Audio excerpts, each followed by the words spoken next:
Welcome back. I'm Helen, I'm James. and we are global nomads. And in 2024, we sold everything we owned to retire early and travel the world full time. So, today, this is part 3 of our How to Be a Nomad series, and we are going to talk about experiences versus stuff and how you get to have those experiences without the stuff. So for us, in order to utilize our assets, we basically had to sell our house to be able to invest that money to be able to live off to travel full time. If you watched last week's video, then you would have seen where we talked about that in a bit more detail, finance wise, and how we got to the stage that we're now at. But before all of that, you need to downsize. Now, if you're like me, that's not a comfortable process. And if you go back to one of our very first videos, I was documenting the downsizing process before we left and before we sold our house. And you will see it's not easy for someone like me. It's easy for me. If you're like James, it's easy for you. I think there's a bit of a learned behaviour. My mum was basically a hoarder. When she passed away, if you had seen her house and you've ever watched any kind of hoarding show, that's what our house looked like. The floor was a foot deep in stuff, just drawers and cupboards full, beds covered, everything, stuff just everywhere, every surface covered in stuff. And I do think there's a bit of either a learned behaviour or nature nurture. I wouldn't say I'm a hoarder, but I do like my stuff. I think for some people it's definitely an easier process than others. I've now embraced the fact I'm never going to be a minimalist. It's just not who I am. I think you could be. I'm quite happy being a minimalist. Yeah. I think my perception is I'd rather spend the money on experiences and have memories than have stuff. And that's different for you. I mean, I'd like both. but living this life, that's not possible. And so, you know, when I look back over the last 18 months, we've had some amazing experiences that the honest answer is we could not have had if we still had a house and still had a house full of stuff.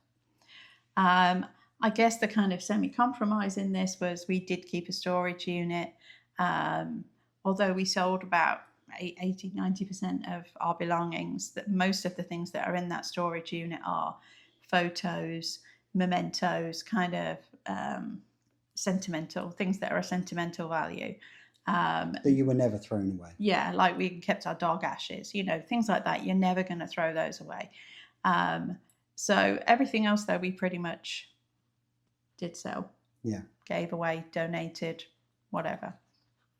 And that was hard. It was hard for you. Yeah, it was because I attach memories to things and you don't. You're quite happy with just the memory.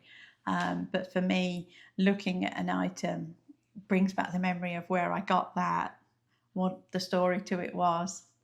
And I enjoy buying things. You know, I think a lot of women do. I think a lot of people do. And it's very hard when you're traveling. We still buy things, probably too much, honestly, when we're traveling, but nothing like what we would have done when we went on vacation. No. And your Hard Rock Cafe glasses is probably a good example. How many did you have? About 45. From every place we'd been in the world, where we'd been to a Hard Rock, and I'd bought a glass, and I kind of regret getting rid of them now, but there you go. And it would be impossible we still continue the tradition of going to a Hard Rock Cafe in every place we go to, if there is one. Mm-hmm.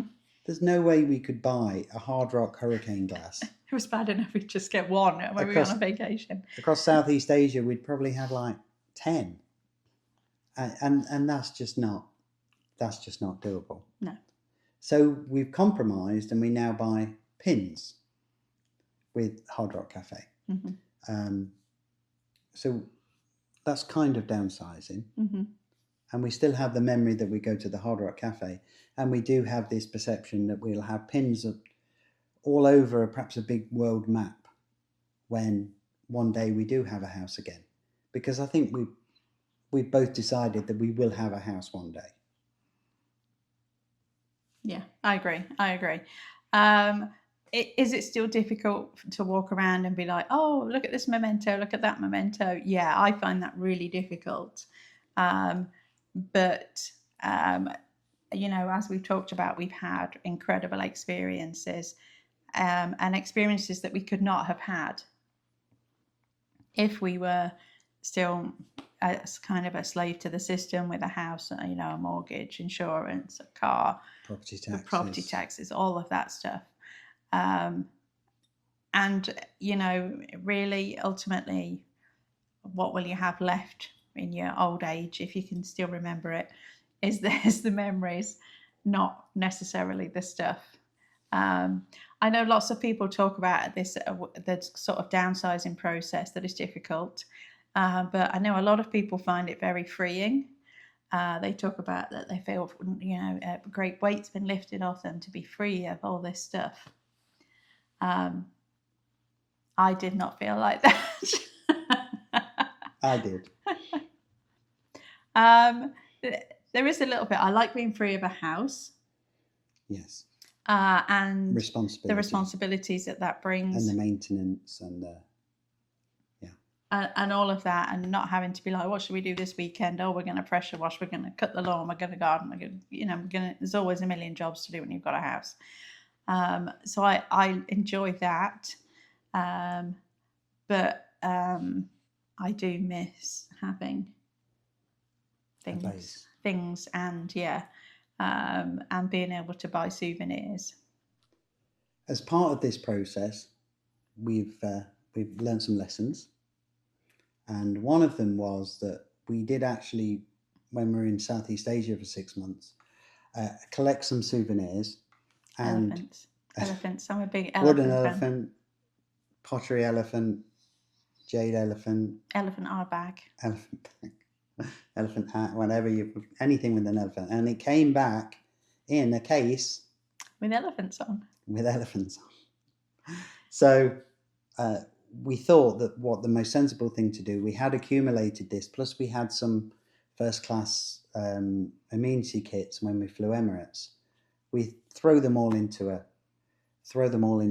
case, and we'd use a service called Sendmybag, and we would send it from Vietnam over to Florida, so that we're not carrying it around. It gets rid of the stuff. We can still do carry on, and just makes our lives easier. And then we could put it into the storage unit when we got here.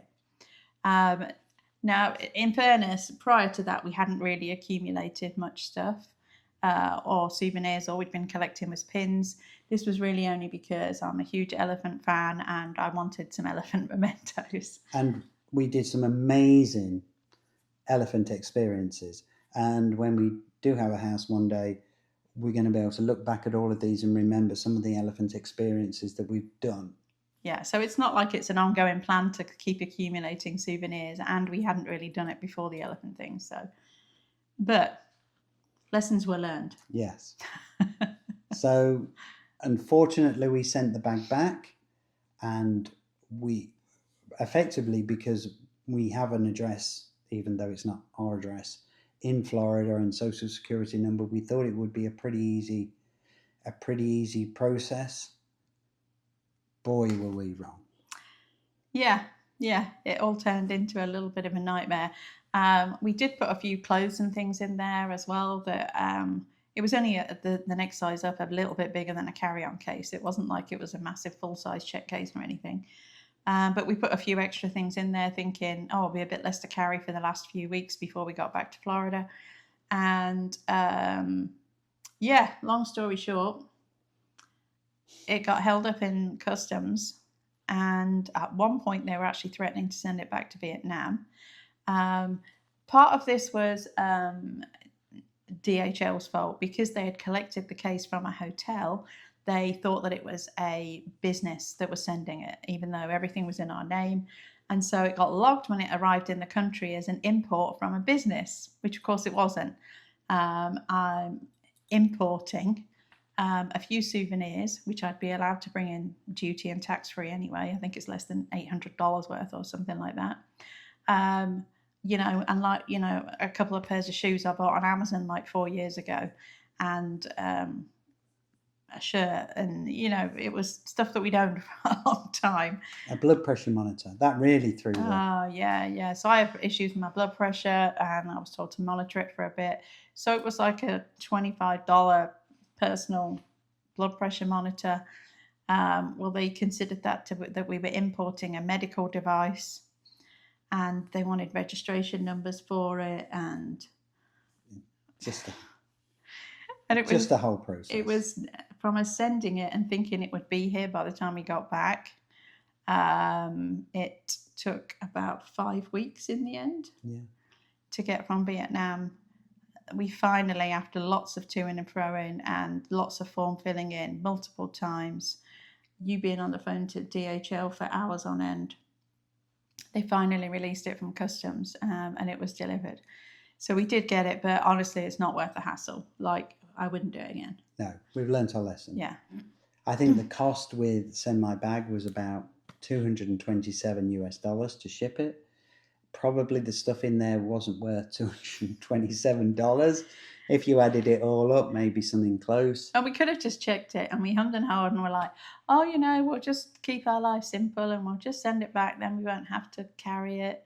And we should have just taken it on the plane. It would have been so much easier. Yeah. Lesson learned. Lesson learned, yes. Yeah.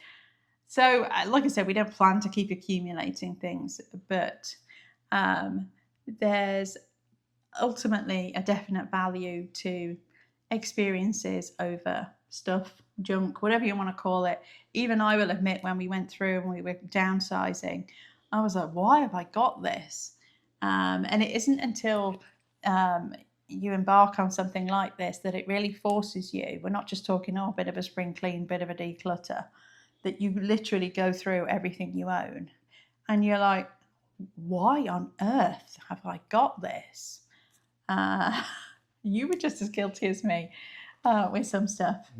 And clothes. I've always loved clothes. I have far too many clothes. I buy far too many clothes. Always have done. I probably always will. But oh my goodness. You know, we've all done it, ladies. I know that you've all done it. You've got clothes that are in like 3 different sizes. It has been compounded a bit by I've lost quite a bit of weight since we started this journey as well. So I've kind of had to buy new clothes as we've gone along. That's my excuse anyway. I have had to. But I had so many clothes, and so much just junk, just stuff that you accumulate, you know, and you're like, why have I even got this? And it just, having more stuff is more stressful. It is, yeah. Than having less stuff. Yeah. I definitely fit that, and that's my view. Anyway, Agree or disagree? No, I totally agree. And, you know, and then you start to look at this stuff that you've got and put a monetary value on it and think, well, what did I spend here? What did I spend there? And then you're like, hold on, what a load of wasted money. What I could have done with that money, and what I could have gone on a cruise. I could have gone on a whatever, you know, whatever the experience is you want to have.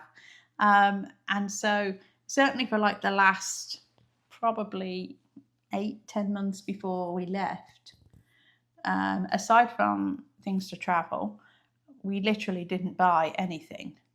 And it isn't until you stop doing it you realize how much you were buying as well. And how much you can save. Yeah, absolutely.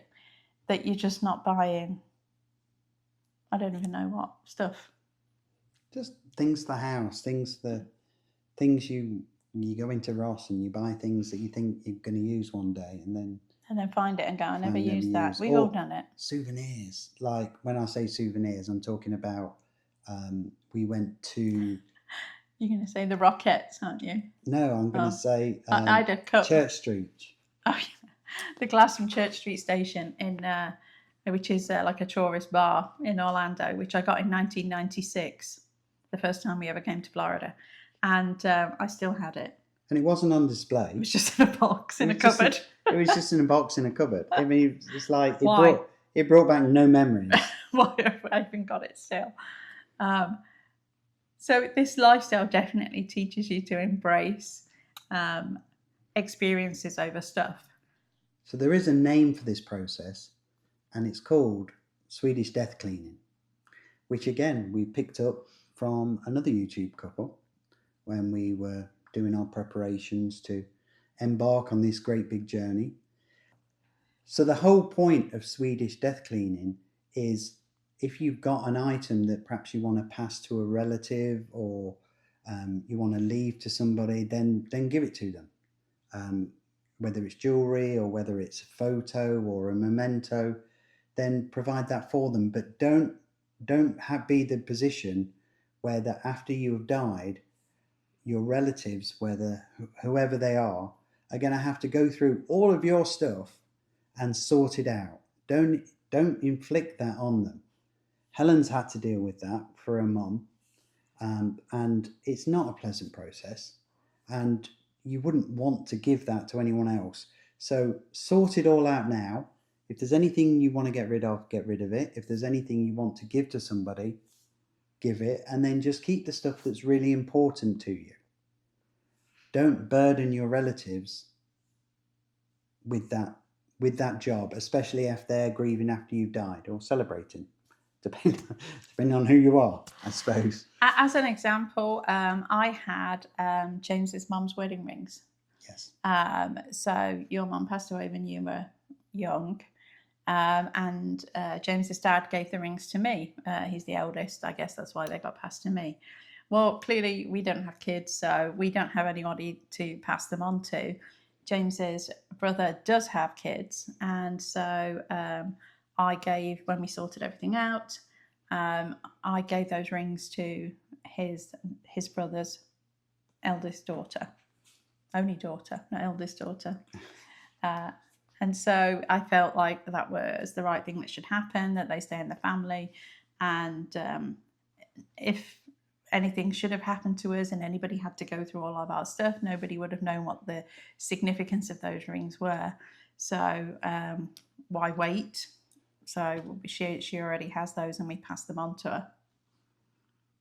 And then everything else, apart from, obviously, photo albums is a good example. The photo albums mean something to us. We're not going to throw them away. Everything's digitized. We're not going to throw them away, but if we die tomorrow, they're just going to go in the trash. But we're going to keep them until that time. But everything else, we've got rid of. Mm-hmm. And that's what Swedish Death Cleaning is about. And it's quite, for me, it's quite liberating, because having less stuff is less stressful. And it is. I agree it is. The process of getting to that stage, though, we definitely buy less stuff now. Although since being back, we have been replacing some things. Amazon's been a frequent visitor to us. Amazon share price has gone up. That's all I'm saying. We've been replacing clothes and stuff, though. But definitely it is. Even I will say I feel better having less stuff, less things to worry about. But the process of getting to that stage is difficult. If you are someone that likes stuff and likes buying stuff like I am, then it's a really difficult process. And don't underestimate how difficult that will be. Because if you are that way inclined, I think generally for guys, I know I have read other nomads say their husband is the one that's more sentimental to stuff, but typically it's women I see that are more attached to things, tend to have more clothes. Like I had a stupidly big handbag collection that I bought during COVID, honestly, because I was bored. And as we all were, and couldn't go to shops and things. And so I bought usually eBay stuff. And I did resell them, actually, before we left. But it's mentally a draining process, and don't underestimate how long it will take to do. Because everything you pick up, it's too easy to say, Oh, do you remember when? Oh, look at this. Oh, and we did that, didn't we? Yeah, and it's I'll just worry about it another day. Yeah, yeah. I mean, for us, I tackled it a room at a time. So we had a big house. There was stuff in every cupboard. Who isn't like that? I think most people are like that, honestly. And we tackled it a room at a time. And I guess, the old adage of don't try and eat the elephant, break it down into small pieces. And it's okay to walk away and come back to it if you find it too difficult, but don't underestimate how much time it will take to do. And the easy and the unless you're you, because you're just going to go throw it away. Throw it away. Throw it all away. You can buy it again if you really need it. The simplistic answer would be don't be that person at the start. Don't prioritize stuff. Prioritize putting money away for your retirement, for experiences, for the future. Don't be drawn into this whole consumerism world. But that's really easy to say because we've all done it in one way, shape, or form. And it would be really easy if everybody just didn't go in that direction. But we've all done it. We've all got houses. I mean, especially in America, there's a whole storage unit world. It's becoming the same in the UK now. It's becoming the same in the UK and probably in other places where people have got so much stuff that they have to put it in a storage unit. And then you pay money on a storage unit to keep your stuff that you probably never look at. And that's a whole... Why? It's a whole cycle. It's a whole cycle that you have to break. And so, yes, the easy answer is don't get on the cycle. But the honest answer is just break the cycle. Mm-hmm. So we now are trying to live a life of experiences over stuff. There's still an element of stuff. And I still struggle with, for example, when we leave in December, we're going to be going to Antarctica. And I know I need a winter jacket. I also know that after that, we're going to be going to the South Pacific and Southeast Asia, where I will not need a winter jacket or a fleece or thermals or any of that stuff.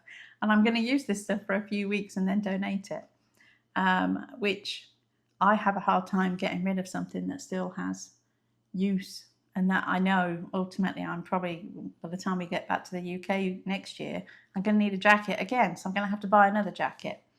Now, it's not like I'm spending $200 or $300 on a decent jacket. I'm just buying a cheap one because essentially it'll be disposable. But I have a hard time then parting with something that I haven't used that much or still has use left in it. And generally, as we go to hotels, when we leave the hotel, we leave items behind. Leave a note. Please make use of this if you can. We've left cases, we've left clothes, we've left toiletries, we've left cables, and all over the place, all over the world. And that is just a part of life. You can't keep accumulating stuff on the road. You have to use it and move on sometimes. Mm-hmm. So that's the process of becoming a nomad. Focus on experiences. Try and get rid of stuff, or don't go down that road if you possibly can. And think about everything that you've got and either get rid of it. Stop buying. And really put the focus on what's important in your life. And when you do that, it's difficult. It's not as difficult for me as it was for Helen, but it is a process. And it's a process that's well worth it. Less stuff, less stress. So that's what we did to enable us to become nomads. So thanks for watching part 3. Join us next time for part 4, where we are going to be talking about that good old topic, FIRE, which is financial independence and retiring early. I'm sure you've heard that little buzzword be floated around before if you've got to this stage. So please remember to like and subscribe and hit the notification bell if you'd like to be able to follow along. And remember, you're here for a good time, not for a long time. We'll see you in the next one.